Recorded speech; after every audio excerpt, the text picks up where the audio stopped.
vamos conversar com o professor livre-docente de Relações Internacionais da PUC de São Paulo, Reginaldo Nasser.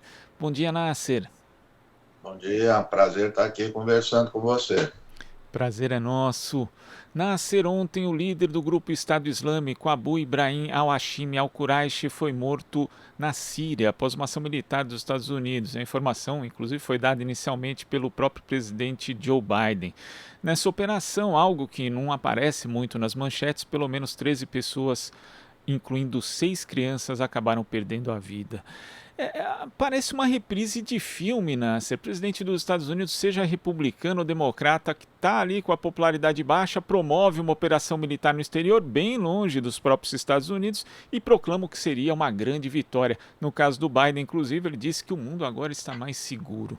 Qual a efetividade real desse ataque, Nasser? Olha, veja bem, acho que em primeiro lugar você colocou muito bem o contexto, né? O Biden está com baixa popularidade, o caso da Ucrânia, né, que os setores mais à direita, ao centro, a população, querendo que os Estados Unidos tomem uma atitude mais forte, mais dura em relação à Rússia. Então, agora, eles escolhem esse alvo para mostrar que são fortes, que protegem a população americana. Ao que tudo indica, esse líder do Estado Islâmico estava na sua casa, né? Não estava num bunker. E daí a morte de crianças, que inclusive está meio estranho. Há uma versão que ele quis cometer suicídio e matou, enfim.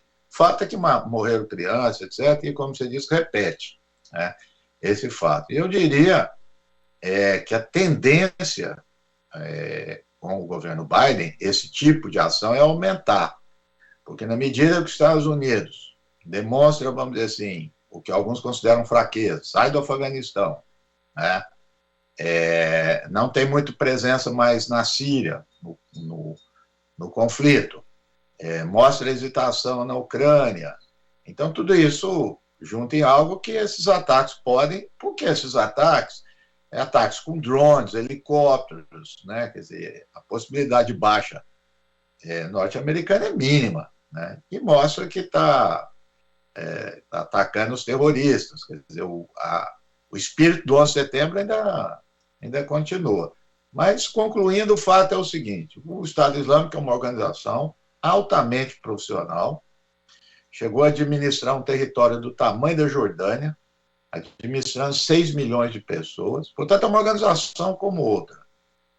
Portanto, a morte de um líder abala, mas não afeta a organização em nada. E de mais a mais, quem sofre com os atentados do Estado Islâmico é o povo da Síria, é o povo do Iraque, não é norte-americano, né? Não há notícia nenhuma, desde o ano retrasado ou mais, há muito tempo, que morte de norte-americanos por ação do Estado Islâmico. Isso não ocorre. Então, quando o Biden diz que os americanos estão mais protegidos, não tem nada a ver com isso. E como é que alguém que está lá na Síria vai atacar um cidadão americano? Então, isso é pura retórica.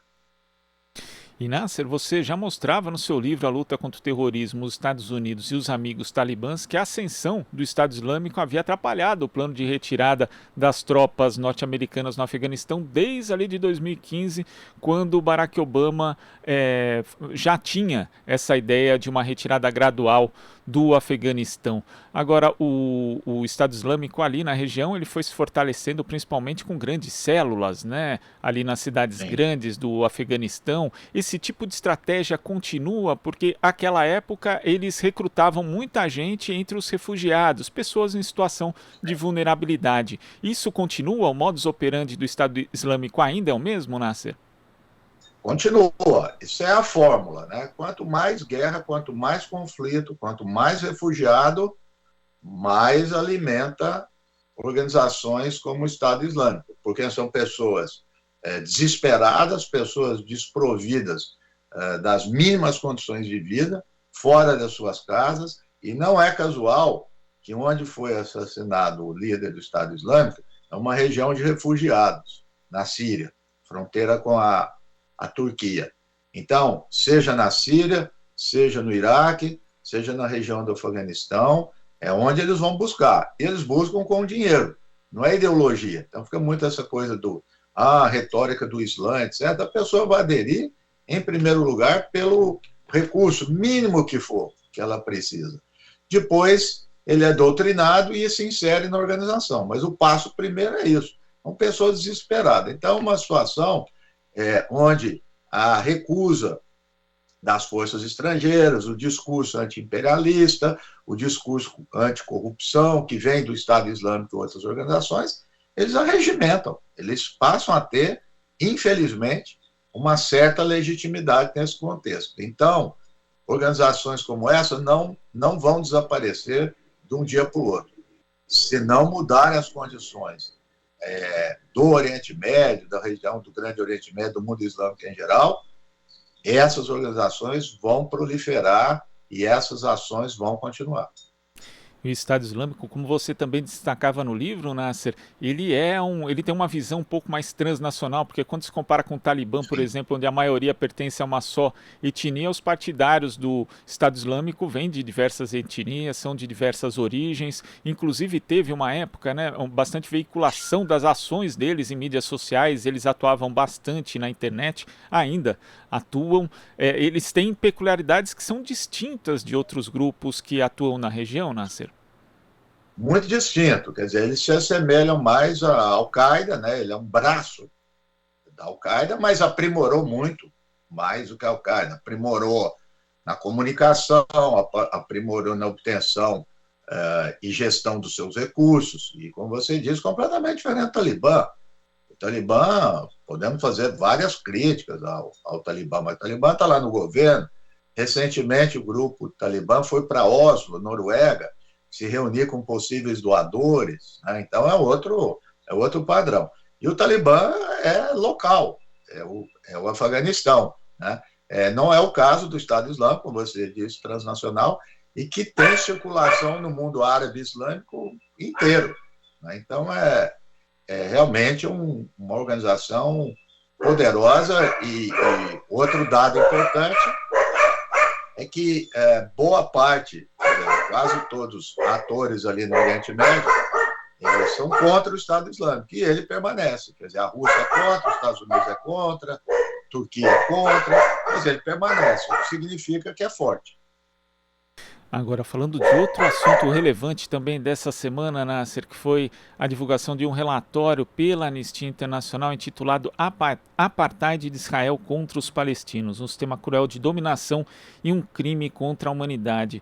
E segundo o documento, as autoridades israelenses devem ser responsabilizadas por cometer o crime de apartheid contra o povo palestino. Já não é o primeiro relatório, inclusive, que é lançado nesse sentido, acusando Israel de praticar o crime de apartheid. A Human Rights Watch também tinha lançado um documento extenso de 213 páginas em abril do ano passado. Como é que você viu a divulgação desse relatório, Nasser?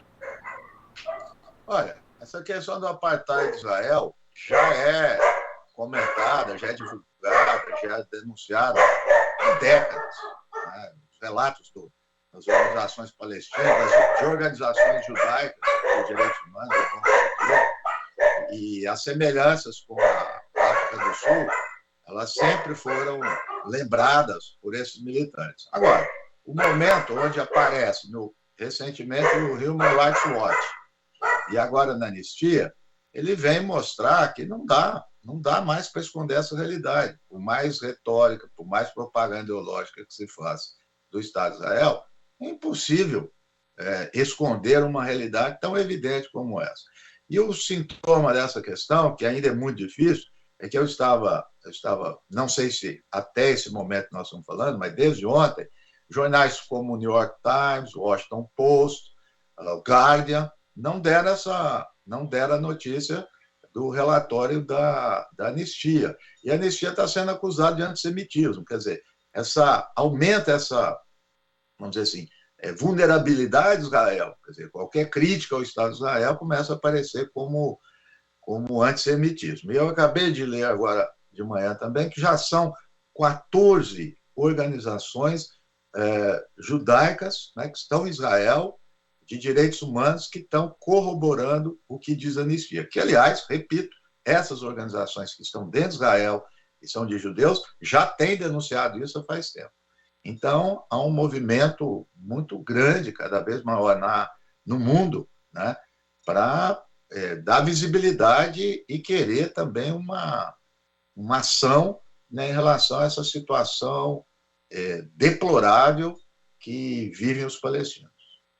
E é bom destacar também, Nasser, que essa investigação ela aponta que o sistema de opressão e dominação qualificado pela anistia como apartheid inclui palestinos que vivem em Israel e nos territórios palestinos ocupados e também refugiados deslocados em outros países. Então é uma situação de discriminação contra qualquer cidadão palestino, onde quer que esteja ali no território. E isso também o relatório anterior da Human Rights Watch também apontava, né? Inclusive descrevendo diversas iniciativas do ponto de vista legal feitas pelo Estado de Israel que acabavam ocasionando essa discriminação. Então, uma discriminação de Estado mesmo, estimulada e incentivada pelo Estado.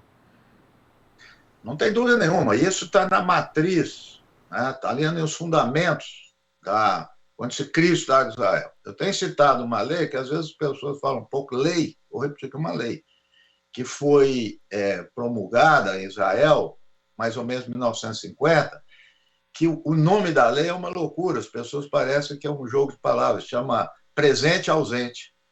Isso retratava o caso seguinte, que em 1948, na criação do Estado de Israel, foram expulsos 700 mil palestinos de suas casas. Então, os palestinos, mesmo que ficaram ali ao lado e saíram da casa por causa dos combates, eles não tinham direito mais a voltar, tá? E perderam as suas casas. Então, mesmo aqueles que ficaram dentro do Estado de Israel não tiveram direito, né? Então, é um movimento do Estado de Israel que é completamente discriminatório. Ele aceita judeus de qualquer lugar do mundo para irem a Israel e se tornarem cidadãos, né? Não aceita, os palestinos são rebaixados à segunda categoria e, obviamente, os palestinos e descendentes que foram expulsos lá não têm o direito ao retorno, né? Então, é uma mão dupla isso daí, né? Então, portanto, uma situação insustentável. Quer dizer, essa propaganda, essa retórica de querer articular judaísmo com sionismo, que são coisas completamente diferentes. Eu também, recentemente, eu fiz uma leitura de um relatório muito, muito consistente da Universidade de Oxford, que foi organizada por um historiador judeu respeitadíssimo, o Abishalam, que tem vários livros. Ele fez um relatório pegando as definições de antissemitismo, antisionismo, etc. E a conclusão que ele chega qual é? Quem fez essa articulação são aqueles que querem promover e defender o Estado de Israel. Então, eles fizeram essa junção, né? Já os estudiosos, já as organizações de direitos humanos judaicas não admitem isso, fazem questão de distinguir claramente judaísmo, né, e sionismo, e o povo judeu e o Estado de Israel. São coisas distintas que, aliás, nós sabemos aqui no Brasil, inclusive, essa distinção vale para nós, vale para o mundo inteiro, né? O que é Estado, o que é povo e o que é nação. Portanto, realmente uma situação deplorável, mas é uma luta muito grande. Recentemente, a atriz Emma Watson, ela apenas nas redes, ela publicou uma foto e tal, que era alguém mostrando um cartaz de solidariedade com os palestinos. Ela foi acusada de antissemitismo, né? Então, ao mesmo tempo que se faz isso, porque tem antissemitismo e tem crescido o antissemitismo no mundo. É verdade isso, principalmente nos Estados Unidos. Mas quando você começa a vulgarizar, o termo vai perdendo a sua força, que é uma pena, porque não pode. Tem que se combater o antissemitismo da mesma forma que tem que se combater qualquer outra forma de racismo. Portanto, o Estado de Israel está numa situação muito frágil em termos de legitimidade. Ao mesmo tempo que ele é forte economicamente, militarmente, ele é frágil em legitimidade. E isso aparece nessas situações, como agora no relatório da anistia, que é um relatório consistente, mais de 200 páginas. E a anistia ela também pede nesse relatório, Nasser, que o Conselho de Segurança da ONU imponha um embargo de armas abrangente a Israel. Aí eu fui dar uma pesquisada ali para ver quem são os fornecedores de armas para Israel. Em 2019, os três maiores fornecedores eram os Estados Unidos, 78%, Alemanha, 16% e Itália, 6,2%, os dados do Instituto de Estudo para a Paz de Estocolmo. Aí a gente percebe que para permanecer esse estado de coisas, existem muitos outros interesses que podem ser bem identificados aí, interesses econômicos fortes, Nasser. Não há dúvida. Israel tem sido, o Estado de Israel, o governo de Israel tem sido muito competente em articular apoio dos governos internacionalmente, né? E no caso que você cita, países europeus importantes, e obviamente tendo os Estados Unidos ao lado. Israel também tem se aproximado muito da Índia. Então, essa costura de Israel, inclusive, aliás, de países árabes. Porque aí, só para lembrar também que a questão não é árabe e judeu, porque isso demonstra o Emirados Árabes, hoje cada vez mais próximos a Israel, as monarquias do Golfo, as elites árabes sempre próximas, e não tem nenhum compromisso com a causa palestina. Mas, ao mesmo tempo que esses governos sustentam Israel, o povo em geral, a sociedade mundial em geral, caminha para apoiar os palestinos cada vez mais. Os Estados Unidos, a situação tem aumentado o apoio à causa palestina de uma forma ascendente. O Partido Democrata, o ano passado, se mostrou dividido, até um pouco mais crítico de Israel, coisa que não acontecia no passado. Então, a tendência na população em geral, aumentar. À medida que a população adere, essa população pressionaria os seus governos. O caminho é esse, dentro das democracias, fazer pressão da opinião pública para Israel se retirar dos territórios ocupados, quer dizer, colocar um fim nessa política discriminatória em relação aos palestinos, que realmente é muito semelhante ao que ocorria na África do Sul. E aquele regime acabou. Nasser, a gente não pode deixar de abordar a questão da Ucrânia, né? Os Estados Unidos agora acusaram a Rússia de conspirar para fabricar um ataque das forças ucranianas que poderia ser usado como pretexto ali para tomar medidas militares contra o seu vizinho. A acusação ela chega justamente no momento em que a gente tem aí uma elevação de tensões entre Washington e Moscou sobre o envio de cerca de 100 mil soldados russos perto das fronteiras norte e leste da Ucrânia. Como você vê essa situação no momento? A gente está de fato na iminência de um conflito ou é meio que uma reprodução do que aconteceu durante boa parte da Guerra Fria, né? Subia o tom um lado, o outro, Sim. mas acabava ficando ali daquele jeito, quer dizer, quase teve problemas ali na crise de mísseis de Cuba, mas na maior parte do tempo o conflito acabou sendo amainado, Nasser. Sem dúvida. Eu acho que a gente tem que fazer um balanço da Guerra Fria com muito cuidado. Quer dizer, a questão ideológica é óbvio que ela acabou, mas a disputa de grande potência não. E os recursos também não. E a forma pela qual se faz esse jogo também não, né? Então há uma lógica muito parecida, né? Que é o elemento da dissuasão, quer dizer, a dissuasão é a ameaça implícita, se vai atacar, se não vai atacar, se vai negociar. Quer dizer, esse jogo é muito próprio da Guerra Fria. E é um jogo entre as duas grandes potências em torno de um território, está fora. Inclusive, outro dia eu fiz uma observação, eu estava lendo os jornais, eu fui tentar encontrar a posição da Ucrânia. E é difícil encontrar, porque os jornais, New York Times, Washington Post, parece que o Biden, o Putin, a Inglaterra, a Alemanha, e a gente não ouve a Ucrânia. E é muito contraditório, porque os Estados Unidos dizem que quer a autonomia da Ucrânia. Então vamos ouvir a Ucrânia falar. E o pouco que o governo da Ucrânia manifesta, ele não está nessa tensão, não. Quer dizer, ele tem uma outra posição, porque é óbvio, ele não quer conflito dentro do seu país. Então, entre as grandes potências, voltar à Guerra Fria, improvável algum tipo de conflito. Mas não ao estilo de 2014, que cada potência alimenta ali o seu grupo, né, e acaba levando a um conflito de quase uma guerra civil, praticamente. Teve 14 mil mortos, mais ou menos, no conflito de 2014, que se estende, ele não terminou, né? Mas o fato também, Glauco, é o seguinte, em 2014 eu escrevi um pequeno artigo sobre isso, e eu fui fazer algumas pesquisas. Então, tinha o doutrinador da Guerra Fria, o grande doutrinador americano, é o George Kennan. Ele já faleceu, né? Faleceu há pouco tempo. E o Kennan que formulou as primeiras doutrinas para os Estados Unidos de como lidar com a União Soviética. Ele era um grande estudioso, teve na embaixada americana na União Soviética, falava ali em russo. E uma das questões que ele colocava é: não vamos expandir a OTAN. Então, quando acaba a Guerra Fria, começa uma expansão da OTAN. Né? E o Kennan, né, já ali no alto dos seus 90 anos, escreveu novamente um texto dizendo: não faça isso aí você vai causar instabilidade. Então é isso, quer dizer, não é uma sabedoria do Kennan que apontava isso. É um lugar muito sensível, tem uma história muito conturbada, podemos discordar do regime político do Putin, podemos fazer crítica aos grupos nazistas da Ucrânia, podemos fazer tudo isso daí, mas existe uma ideia de espaço, e aquele espaço onde está a Ucrânia é uma coisa muito sensível, muito importante para a segurança da Rússia. Outro dia alguém escreveu: a Rússia não está cercada. Não está cercada. Óbvio que não está.